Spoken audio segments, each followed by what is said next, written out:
Currently, a lot of conferences and lectures in the field of training and developing language teachers deal with artificial intelligence, shortly called AI. Teachers are scared that their pupils and students are using tools like ChatGPT to do their homework in school, to write their essays at uni, and that it could be very difficult to prove that they actually cheated. The whole world of education seems to be at stake, and many other things of the world as well. But guys, AI goes way beyond that. AI is going to change the world. Geoffrey Hinton, who is often called the grandfather of AI, resigned from his top position at Google in January 2023 to be able to speak openly and critical about the dangers of artificial intelligence that to him poses an even greater danger to the planet and humankind as climate change.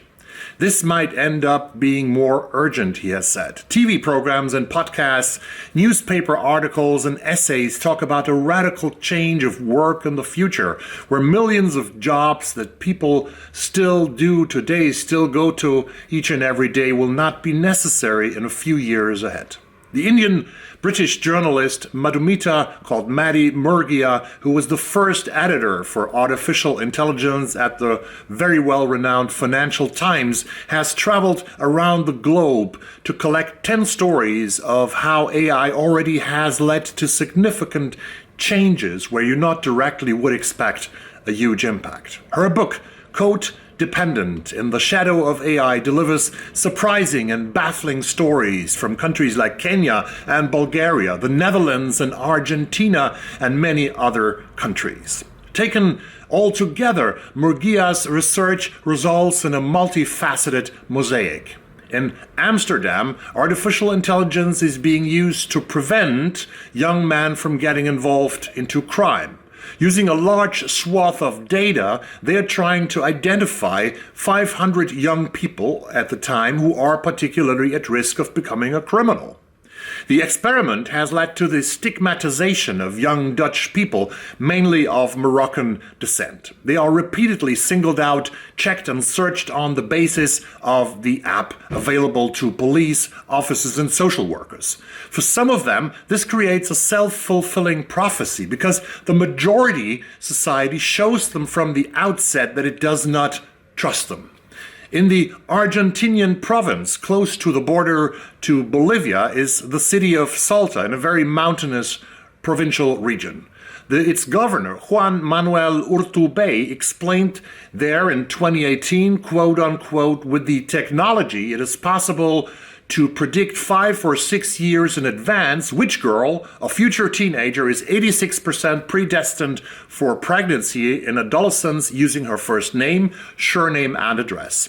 The system was based on a large amount of data about 12,000 young girls and women between the ages of 10 to 19 that was fed into a database to create an algorithm that should predict which girl was predestined to get pregnant early.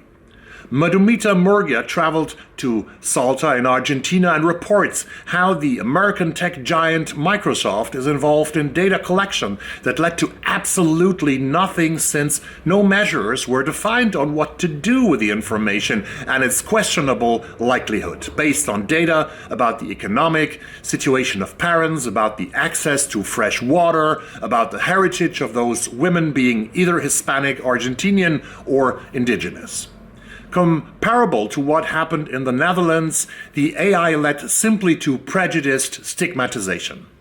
In Nairobi, Kenya, Murgia visits data collectors and meets social media moderators, parts of an army of tens of thousands, if not hundreds of thousands of people all across the globe, living primarily in dire situations where labor is as cheap as possible. Poor workers in Kenya, refugees in Bulgaria, or deprived people in Venezuela, who are the backbone of a billion, if not trillion-dollar industry.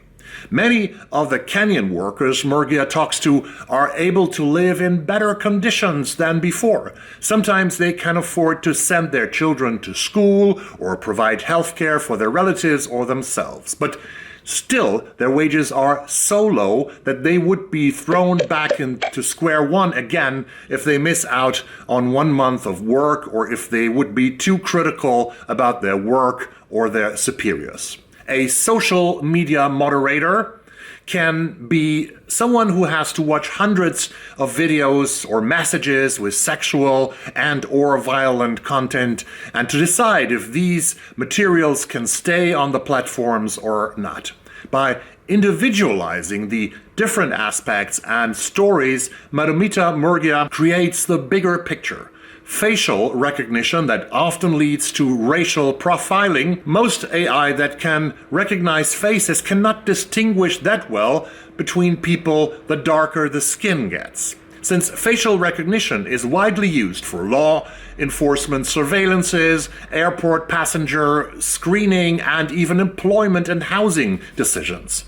Since not being accurate, face recognition technologies can in that way lead to misidentification of suspects and can lead to incarcerating innocent Black Americans, for example, far more than Caucasians. In China, Madhumita Murgia describes how the state is actively using AI to monitor a whole part of a population, namely and mostly the Uyghurs in the infamous province of Xinjiang. Most of us have used OpenAI's tools, ChatGPT for example, since it was released in November of 2022. It is a so-called LLM, a large language model. It has been fed billions of articles and texts and has learned more than 120 languages in less than a year. But is it accurate and reliable? Let me quote Madhumita Murgia's book here. The technology behind ChatGPT, known as a large language model or LLM, was not a search engine looking up facts. It was a pattern spotting engine, guessing the next best option in a sequence. Because of this inherent predictive nature, LLMs can also fabricate or hallucinate information in unpredictable and flagrant ways. They can generate made-up numbers, names, dates, quotes, even web links or entire articles, confabulations of bits of existing content into illusory hybrids.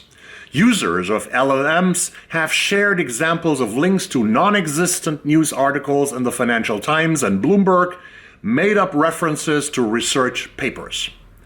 Quote, unquote. AI is not creative, it is just statistics, Murgia says, collecting enormous and unimaginable amounts of data, and LLMs like ChatGPT are destined to please their users. A third of the world's population is electing new presidents and new parliaments this year in 2024. The use of fake videos and fake voices, so-called deepfakes, can cause shitstorms on social media that might impact the outcome of elections.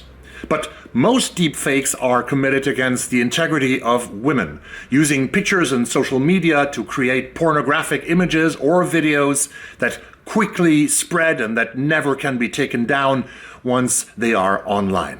However, Murgia's book is not only negative toward and critical about AI, there are a lot of benefits. For example, that AIs like DeepMind can investigate an immense variety of potentially interesting protein sequences. However, Murgia shows, at least that is my impression, that there is an inherent danger that big tech corporations and companies either become or are more powerful than governments today, or that they, in the case of China, merge AI and government and police and secret service.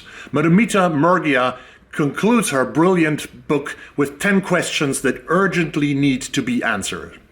I want to just quote 2 of these questions. What would a fairer and more consistent global wage for AI data workers look like? One that reflects the growing lucrative market for their services. And 2, how do we bring more diverse expertise into discussions of AI development and legislation, particularly from voices outside the West?